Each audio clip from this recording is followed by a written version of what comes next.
What do you think what's happening in our country, Iran, right now? Being a Muslim has become an issue these days. It has been an issue for years, but lately they are making it a bigger issue. Everywhere you go, there are people that are scared of just even mentioning that they are Muslims. But I always tell people not to worry and always be proud of what they are, because being Muslim doesn't need to be for you to go in hiding. I mean, we have to be proud of who we are and what we are. But I don't know whose fault it is, but they're trying to make people to look down on Muslims or blaming things on Muslims. What do you think about that? Well, if you look spiritually and you look at the history of the world and the people, you see that it is a group of people, a group of families, and their best friends who are 15 levels above any leader, any president, any politician. They are 15 levels higher. Those same families pass on evil knowledge to their children, and their children. So if you look at history, you see the Jewish people that were murdered, but they were innocent. Those families gave the money to Hitler to murder those Jewish people and take the money from the insurance companies and the bank accounts. You see, Africa, the same families, the same people, the same best friends, they have looted and raped Africa, where there's murder, death, destruction, raping, and the kids are dying in the streets starving. And you see the same people, always the same people, today who are doing the same thing in the Middle East. Now, how can you just go into the Middle East and start killing the Muslims, and the rest of the world will say, my God, what are you doing? You need an excuse. So you make 9/11 happen, and you say, this race, this religion are terrorists, and before they come and kill everybody in America, we have to stop them. That's your excuse, because the same people that control the politicians are the same people that control the oil companies, are the same people that control the media. So when you look at the media, you're sitting at home watching the news, and the news will tell you Muslims are terrorists, they are fundamentalists, they are extremists, they are going to kill us. So we have to stop them. If you sit there and watch that every day, every night, you are going to become brainwashed. You're going to believe what you are seeing on the news. Now, if you're intelligent and you realize this does not seem right, I know Muslims, they're not like this, what I'm seeing on the TV, then you can question and you can research, okay, who owns the media? Who owns the news? Who owns the newspapers? You'll find the same families that own the oil companies and control the political government. The same. Then you realize this is just lies to make a religion, make a race of people look so bad as an excuse to go in and rape and loot the country for the oil. Is there a reason they're choosing Muslims for that? Only because of the oil. If that oil was in another part of the world, it would be happening in that part of the world. Now, the even worse thing is that we do not need the oil.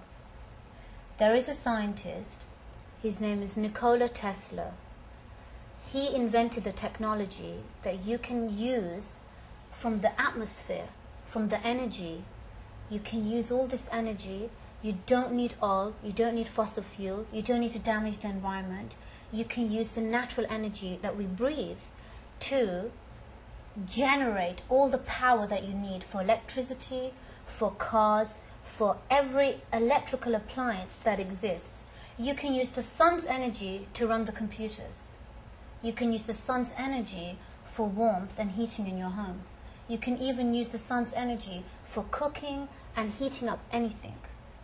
But they murdered the scientist and hid his technology because they knew if the technology is available for the world, they are not going to make any money because this is free technology that's come from God, from the atmosphere that we breathe, that we live in. It's natural energy. So you can't make money, you can't charge the people. That's why they hid that technology, which they're still hiding today, and they force the people to use oil because they make billions and billions and billions from the use of oil. So it really is about money, power, oil, and control. You control the oil supply, you control the world. So who are or who is, and I don't think it's only one person, it has to be a group, who are controlling the whole world? Because the way I'm understanding is that, so if it's because of oil, every time it's because of something, that something is happening, the heat is coming from somewhere. You hear mostly is in the Middle East, but who are these people? Do we know them? Can we get to know these people?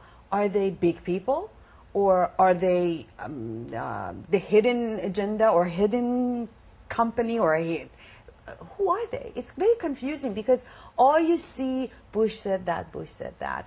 You see Mr. So-and-so from Iran country said this and he said that. Or they're talking about the leader of Israel, or they're talking about leaders of America.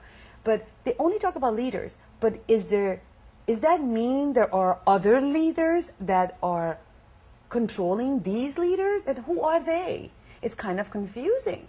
Okay, this is how you know.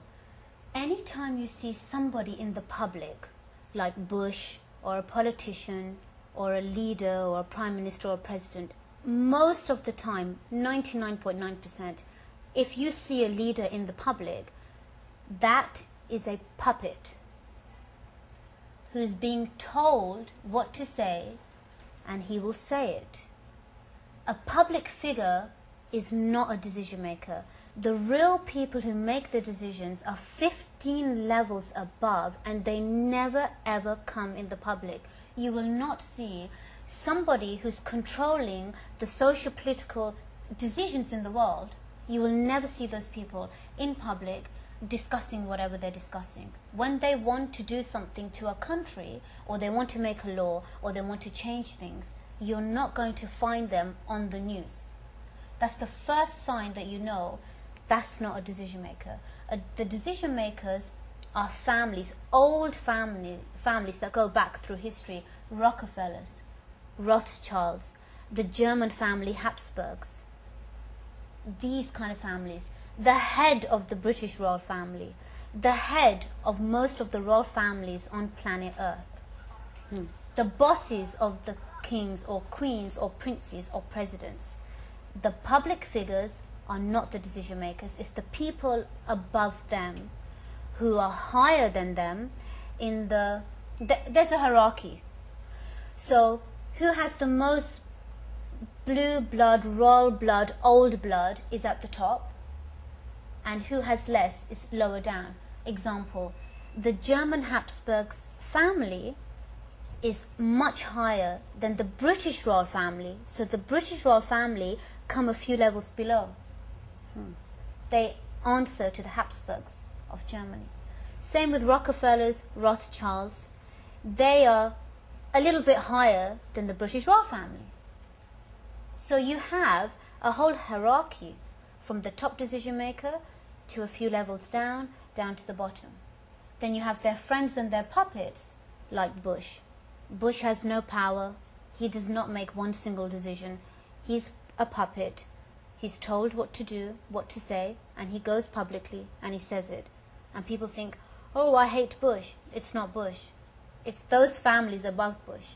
Now, same with the Middle East. You see, Saudi Arabia has never been bombed, and it never will be bombed, because Saudi Arabia is blackmailed and controlled, and they have been told that if they interfere, they will be murdered. They will be bombed. So they do not want to be killed, so they keep their mouth shut and they quietly go along with the whole plan.